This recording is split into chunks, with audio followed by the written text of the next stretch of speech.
Students, আগের দিন তোমাদের সাথে আমি এই চ্যাপ্টারের প্রথম 4 পাতা পড়িয়েছিলাম। আজকে আমি লাস্ট 3টে পাতা পড়াচ্ছি। ঠিক আছে, তো দেখো আজকে শুরু হচ্ছে। টপিক নামটা হলো causes of variation of air pressure. মানে এই যে এয়ার প্রেশার সব জায়গাতে তো আলাদা আলাদা থাকে, তো এই যে ভেরিয়েশন মানে চেঞ্জের কারণগুলো কী কী। তো দেখো বলেছে আমাদের ঘন মানে যেটা ডেনসিটি আর ভলিউম মানে আয়তন, এই দুটো জিনিস চেঞ্জ করে উইথ চেঞ্জ ইন টেম্পারেচার। মানে হাওয়ার টেম্পারেচার বদল হলে এই দুটো জিনিসও চেঞ্জ হয়।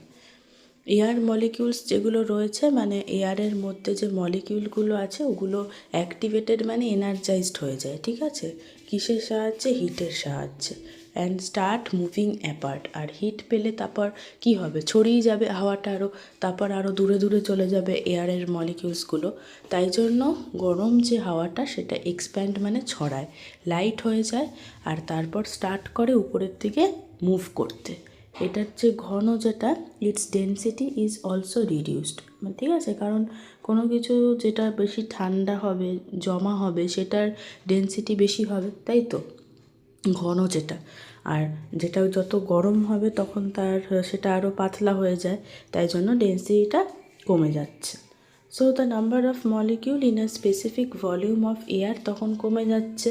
এয়ারের সেম কিছুটা ভলিউমে নাম্বার অফ মলিকিউলটা তখন কমে যায়। কোন এয়ারে? ওয়ার্ম এয়ারে। এইটার জন্য এয়ার প্রেশারটা কমে যাচ্ছে। ঠিক আছে, ওয়েন এয়ার কুলস ডাউন, আবার যখন হাওয়া ঠান্ডা হয়ে যায় সেটা শ্রিঙ্ক করে মানে চেপে যায়। ঠিক আছে, শ্রিঙ্ক মানে চিপসে যায়, অ্যান্ড তখন তার ডেনসিটিটা ঠিক উল্টো বেড়ে যাবে। This increases air pressure. তাই জন্য cold polar regions have high air pressure, আর হট যে ইকুয়েটোরিয়াল রিজিয়ন যেরকম আমাদের ইন্ডিয়াতে, সেখানে হচ্ছে লো এয়ার প্রেশার থাকে। তো এখান থেকে তোমাদের একটা কোয়েশ্চেন চলে আসতে পারে যে why the cold polar regions have higher air pressure but the hot equatorial region has low air pressure. তো তোমাদের তখন এই যে দেখো ব্র্যাকেট যতটুকু করিয়েছি এটুকু পড়তে হবে। ঠিক আছে, আর এটুকু ভালো করে বুঝে লিখতে হবে। এবার দেখো বলেছে gravity and pressure of overlying air. মানে আমাদের উপরে যে এয়ারটা আছে তার যে গ্র্যাভিটি তো থাকবেই নিশ্চয়ই, কারণ গ্র্যাভিটি আর্থের সব কিছু যার সারফেসের উপরে যেগুলো রয়েছে সব কিছুর উপর গ্র্যাভিটির এফেক্ট হয়। আর প্রেশারটা কি করে না, লিড টু গ্রেটার ডেনসিটি, মানে তার জন্য ওইখানে মানে প্রেশারটা একটু বেড়ে যায়। আর তাই জন্য আমরা মানে এয়ার প্রেশারটা বেশি হয় কোথায়? আর্থের সারফেসের কাছাকাছি। ঠিক আছে, এই মলিকিউলসগুলো ডিসপার্স মানে ছড়িয়ে যায় উইথ অল্টিটিউড, মানে হাইট বাড়লে এয়ারের মলিকিউলগুলো ছড়িয়ে যায়। আর air becomes gradually less dense, আর ঘনটা কমে যায়, অ্যান্ড এক্সার্টস লেস প্রেশার, আর তখন প্রেশারটাও কম দেবে। এই যে drop of pressure is equal to 1 centimeter of mercury column with 110 meter rise in altitude। মানে যে প্রত্যেক 110 মিটার উপরে যদি হাইটে ওঠা যায় তখন দেখা যাবে মার্কারিটা কতটুকু করে কমে যাচ্ছে না 1 সেন্টিমিটার। আর আমরা জানি মার্কারির কলাম কমে যাওয়া মানে হচ্ছে এটা এয়ার প্রেশারটা কমছে, কারণ আমরা মার্কারি কলাম দিয়েই ইউজ করি মেজার করতে এয়ার প্রেশার। তো এই জন্য বয়েলিং পয়েন্ট অফ ওয়াটারটা কমে যায় মাউন্টেন রিজিয়নে। তো এরকম একটা কোয়েশ্চেন খুব ইজিলি চলেই আসতে পারে যে why does the boiling point of water drop in mountainous region. তখন তোমাদের এই উপরে যে জি থেকে গ্র্যাভিটি থেকে এই এত অবধি লিখতে হবে। ঠিক আছে, রিজিয়নস অবধি। এবার হচ্ছে দেখো আরেকটা কোয়েশ্চেনও আসতে পারে যে এটার কারণে যে জল বয়েল হতে শুরু করছে একটা temperature below 100 degree Celsius when the air pressure drops. মানে আমরা তো সাধারণত জানি যে 100 ডিগ্রি সেলসিয়াসে জল স্টার্ট হয় বয়েল করা, কিন্তু যখন এয়ার প্রেশার কমে যায় তখন 100 ডিগ্রির কমেতেই শুরু হয়ে যায় বয়েল হওয়া।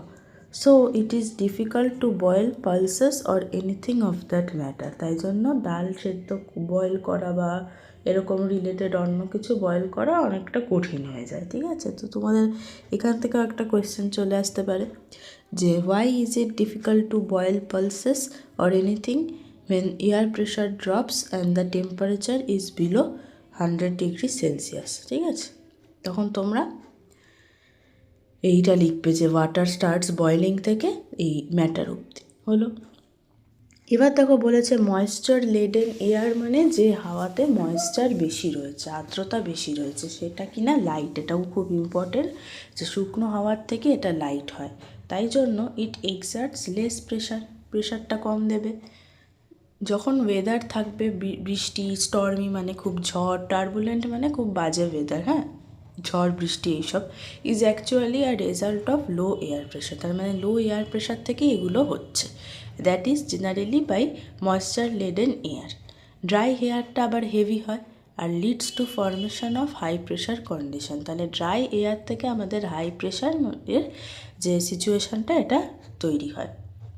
এবার দেখো ডান দিকে বলেছে যে যখন এয়ারটা গেটস থিনার উইথ অল্টিটিউড, মানে যত হাইট বাড়া হয় তখন এয়ারটা পাতলা হতে থাকে, অক্সিজেনটাও in air becomes scarce too, scarce মানে খুব কমে যায়।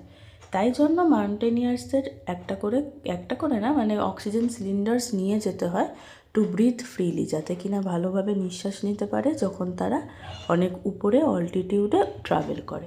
তো এখান থেকেও একটা কোয়েশ্চেন চলে আসতে পারে যে why do mountaineers have to carry oxygen cylinders to breathe freely when they travel to very high altitudes? হলো। এবার দেখো আবার এখানে পিঙ্ক, যেটা তখন পড়াইনি, একটু বলে দিই যে এই যে প্লাস্টিক বটলটা যখন নিয়ারলি মানে কাছাকাছি গরম ফুটন্ত জলের কাছাকাছি ফিল করা হয় আর স্টপারটা যদি আটকে দেওয়া হয়, কিছুক্ষণ পর দেখা যাবে বোতলটা এরকম চিপসে গেছে, ক্রাশড হয়ে গেছে। এটার কারণ কি না, গরম ফুটন্ত জলটা ঢালাতে হাওয়া মানে বোতলের ভেতরে যে হাওয়াটা সেটা গরম হয়ে গেছে আর কিছুটা রিলিজড হচ্ছে। দ্য রিমেইনিং এয়ার যেটা থাকে বটলের মধ্যে সেটা আস্তে আস্তে আবার ঠান্ডা হয়ে যায় আর নিচে মানে শ্রিঙ্ক করে যায়, মানে চিপসে যায় আমরা জানি, ঠিক আছে, and creating low air pressure within the bottle. তখন বাইরের যে এয়ার প্রেশারটা ক্রাশ করে দেয় বটলকে। হলো। এবার আসছে দেখো এয়ার মুভস, মানে এয়ার কোন দিক থেকে কোন দিকে মুভ করে। তো এটাও খুব ইম্পর্টেন্ট যে এয়ার সবসময় মনে রাখবে হাই প্রেশার থেকে লো প্রেশারে মুভ করে। এইটা প্রুভ করছে যে দুটো এরিয়ার মধ্যে যে প্রেশারটা ডিফারেন্স হয় সেটা কিসের জন্য রেসপন্সিবল না, for the flow of air between them, মানে তাদের মধ্যে যে এয়ার ফ্লো হচ্ছে তার জন্য রেসপন্সিবল। কেন না, দুটো এরিয়ার air pressure different. Also it is this flow, মানে এটার জন্যই that helps in maintaining the balance between high and low pressure zones on the earth surface. তাহলে আমাদের আর্থের সারফেসে হাই আর লো প্রেশার জোনের মধ্যে যে ব্যালেন্সটা মেনটেন করে থাকে, এটাও এই কারণে হলো যে কেন না এরিয়া হাই প্রেশার থেকে লো প্রেশারে মুভ করে। The more is the pressure difference, মানে যত বেশি লো হবে লো এয়ার প্রেশারটা, আর the more is the speed of the wind blowing into that zone from the surrounding high pressure area. তাহলে তত বেশি কি হবে না, যত কম হবে এয়ার প্রেশারটা লো এয়ার প্রেশার জোনে, মানে জোন মানে এরিয়াতে, তো তত বেশি স্পিডে মুভ করবে হাই প্রেশার এরিয়া থেকে হাই প্রেশার উইন্ডগুলো, যাতে কিনা ব্যালেন্স থাকতে পারে এয়ার প্রেশারে। এটাও তাহলে একটু ভালো করে পড়ে রেখো, ঠিক আছে। প্রথমত তো প্রথম যে লাইনটা ওখান থেকে একটা ফিল ইন দ্য ব্ল্যাঙ্ক আসতে পারে যে air flows from high pressure areas to that of low pressure areas. আর এটাও মনে রাখবে যে এইটার কারণে কি কি কজ হচ্ছে না, two area, this proves that the difference in pressure between two এরিয়াটা responsible for the flow of air between them. আর এটার আরেকটা কি হেল্প করে ওটাও মনে রাখবে যে মেনটেন করতে balance between high and low pressure zone on the earth surface. হলো। তো এবার দেখো বলেছে, এটা হয়ে গেল। When devastation is caused to life and property by violent vast winds, মানে যখন ডিভাস্টেশন মানে কি, কোনো কিছু ধ্বংস হয়ে যাচ্ছে, লাইফ আর প্রপার্টি, বাই ভায়োলেন্ট মানে খুব স্ট্রং ফাস্ট উইন্ডস যেটা সব নষ্ট করে দিচ্ছে, and those winds are known as cyclone, typhoon, hurricane, tornado, এগুলো। তাহলে এটাও মনে রাখবে যে what do you mean by cyclone বা টাইফুন, হারিকেন, টর্নেডো, যেটা ব্র্যাকেট করেছি এটুকু মনে রাখবে। আচ্ছা, এবার দেখো তোমাদের যে আগের ভিডিওটা করেছিলাম ওখানে ফার্স্ট পেজের পর যে পেজটা ওটা আমার একটু স্কিপ হয়ে গেছিলো, ওটা এই পেজটা, এটা আমি এখন তোমাদেরকে একটু পড়িয়ে দিচ্ছি, একটু বুঝে নাও, তাহলে তোমাদের একটু হলেও সুবিধা হবে। ঠিক আছে, যেটা হলো দেখো বলেছে, ব্লুটা প্রথমে আসো, যে বলেছে যে কোনো হাওয়া থাকে না স্পেসে, তাই জন্য যখন একটা অ্যাস্ট্রোনট মুন বা অন্য কোনো জায়গায় যায় স্পেসে, একটা স্যুট পরে নেয় যার মধ্যে এয়ার ভরা থাকে, না হলে কি হবে, বডির ভেতরে আমাদের যে ব্লাড ভেসেলস আছে, মানে যেখান দিয়ে রক্ত যায়, সেগুলো কি করবে, ফেটে যাবে এয়ার প্রেশারের জন্য, আমাদের বডির ভেতরে যেটা রয়েছে। এবার দেখো বলেছে যে, এটা আবার আমি ফার্স্ট পেজটাতে চলে যাই, তার কন্টিনিউ আছে যেহেতু, কি বলেছে দেখো, এই যে বলেছে যে may matter be it solid, liquid বা গ্যাস, তার মধ্যে অনেক অজস্র মলিকিউল থাকে। এইগুলো যে সলিড আর লিকুইডের মলিকিউল দেখা যায়, কিন্তু গ্যাস আমরা দেখতে পারি না। মলিকিউলস যে গ্যাসের আছে সেগুলো ঘুরে বেড়ায় অনেক হাই স্পিডে আর একে অপরের সাথে ধাক্কা খায়।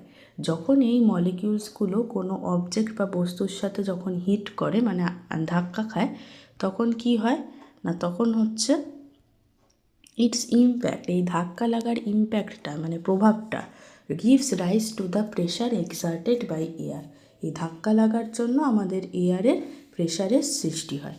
তাই জন্য যখন ডেনসিটি বাড়ে, মানে কোনো কিছুর যখন গাঢ় যে ব্যাপারটা, ঘন যেটা, ওটা বেড়ে যায়, তত বেশি ধাক্কা খাবে মলিকিউলরা কোনো একটা সারফেসের উপরে। তো the pressure exerted in one unit area, একটা ইউনিট এরিয়াতে যতটুকু প্রেশার এক্সার্ট করা হয় সেটাই হচ্ছে average air pressure thrusted on a specific area, সেটাই হচ্ছে আমাদের অ্যাভারেজ এয়ার প্রেশার। ঠিক আছে, থ্রাস্টেড মানে ফোর্স যেটা হচ্ছে।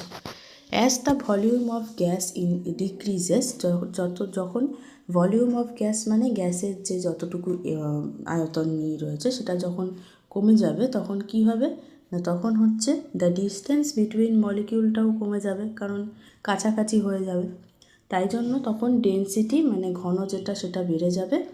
ঠিক আছে, আর কি হবে না, number of collision between the molecules per second, ধাক্কা লাগা মানে পার সেকেন্ডে যতটুকু ধাক্কা লাগা সেটা বেড়ে যাবে,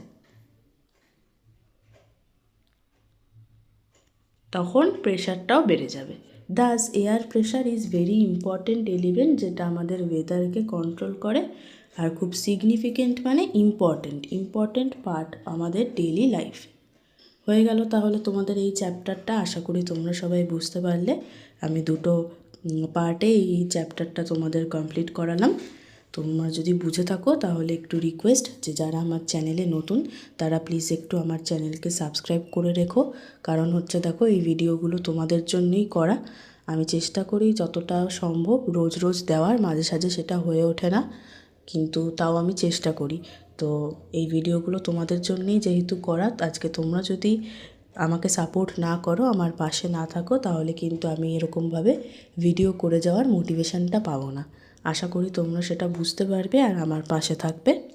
আর যাদের এই ভিডিওগুলো একটু হলেও হেল্প হচ্ছে বা ভাবছো যে ভালো লাগছে, তারা একটু অন্তত আমাকে জানিও কেমন লাগছে ক্লাসগুলো, বা একটু অন্তত লাইক করো, তাহলেও আমার ভালো লাগবে।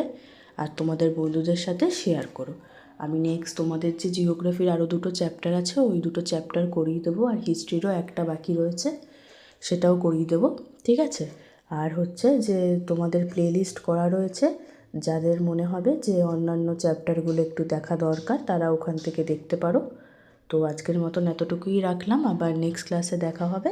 সবাই ভালো থেকো, ভালো করে পড়ো, টাটা।